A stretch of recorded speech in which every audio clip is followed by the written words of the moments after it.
విద్యా వ్యాపార వాణిజ్య కేంద్రంగా విలసిల్లుతోన్న ఆంధ్రప్రదేశ్ దశ మారుతోంది. రాజధాని పనులు ఊపందుకోవడంతో ఏపీ సరికొత్త కళను సంతరించుకుంటోంది. మెట్రో నగరాలతో పోటీ పడేలా వ్యాపార వాణిజ్య రంగాలు ఏపీలో విస్తరిస్తున్నాయి. ఇక ఎంటర్టైన్మెంట్ రంగం గురించి చెప్పనక్కర్లేదు. రాష్ట్రంలోని ప్రధాన పట్టణాలు జెట్ స్పీడ్తో ఈ రంగంలో దూసుకువెళ్తున్నాయి. ఏపీలో విస్తరిస్తోన్న మల్టీప్లెక్స్ థియేటర్ కల్చర్పై TV9 స్పెషల్ స్టోరీ.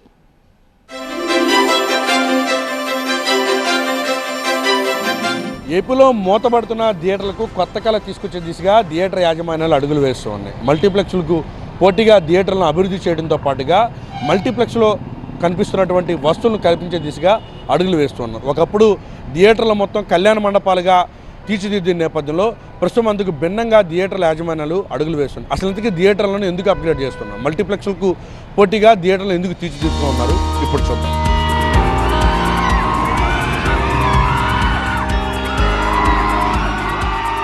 ఎంటర్టైన్మెంట్ లో సినిమాలదే పై చేయి.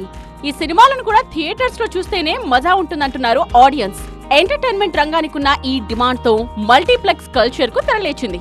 ఏపీ, తెలంగాణలో విస్తరించింది. పెద్ద సంస్థలు ఏపీలోని పలు ప్రధాన నగరాల్లో తమ కార్యకలాపాలు విస్తరిస్తున్నాయి. ఒక మూవీ కానీ వెళ్తే అక్కడ టికెట్స్ అందుబాటులో లేకపోతే రెండో మూవీకి, మూడో మూవీకి అలాగే 4-5 ఆప్షన్స్ ఉంటాయి.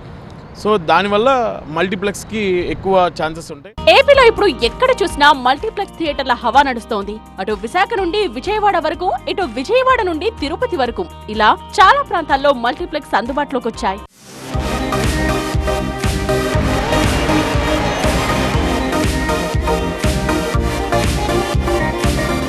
ఒకప్పుడు సినిమా పేరు వినగానే ఏపీలోని విజయవాడ నగరం గుర్తుకొచ్చేది. ఎన్టీఆర్ నుండి ఏఎన్ఆర్ వరకు ఏ సినిమా విడుదలైనా తొలి ఆట విజయవాడలో ఆడాల్సిందే. ఉమ్మడి రాష్ట్రంలో రాజధానిగా హైదరాబాద్ ఉన్నప్పటికీ సినిమా కేంద్రంగా బెజవాడే ఉండేది. అందుకే ఉమ్మడి రాష్ట్రంలో ఎక్కడా లేనన్ని థియేటర్స్ ఇక్కడ వెలిశాయి. బడాబడా రాజకీయ నేతలు సైతం ఇక్కడ సినిమా హాళ్లు నిర్మించి ఆదాయం ఆర్జించారు.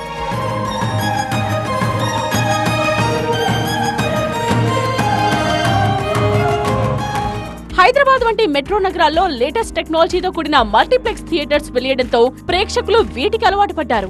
మల్టీప్లెక్స్ థియేటర్స్ లాభాలు కళ్ల చుట్టంతో కార్పొరేట్ సంస్థలు ఈ రంగంలోకి ప్రవేశించి ప్రేక్షకుల అభిరుచికి అనుగుణంగా థియేటర్స్ నిర్మించడం ప్రారంభించాయి.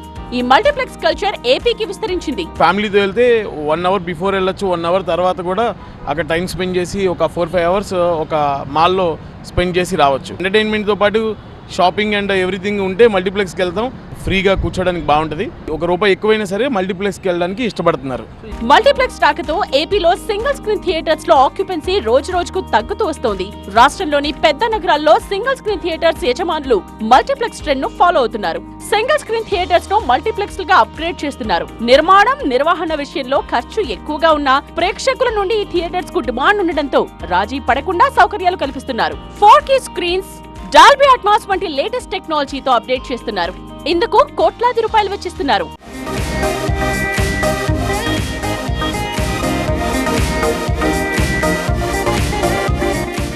మల్టీప్లెక్స్లకు ప్రేక్షకుల ఆదరణ పెరుగుతోంది. కుటుంబ సమేతంగా వస్తూ ప్రజలు ఎంజాయ్ చేస్తున్నారు. ఒక్క సినిమాలకే పరిమితం కాకుండా పిల్లలు ఆడుకునేందుకు gaming zones, shopping malls, restaurants ఇలా అన్ని ఒకే చోట ఉండడంతో ప్రేక్షకులు కుటుంబంతో సహా వచ్చి సరదాగా గడుపుతున్నారు.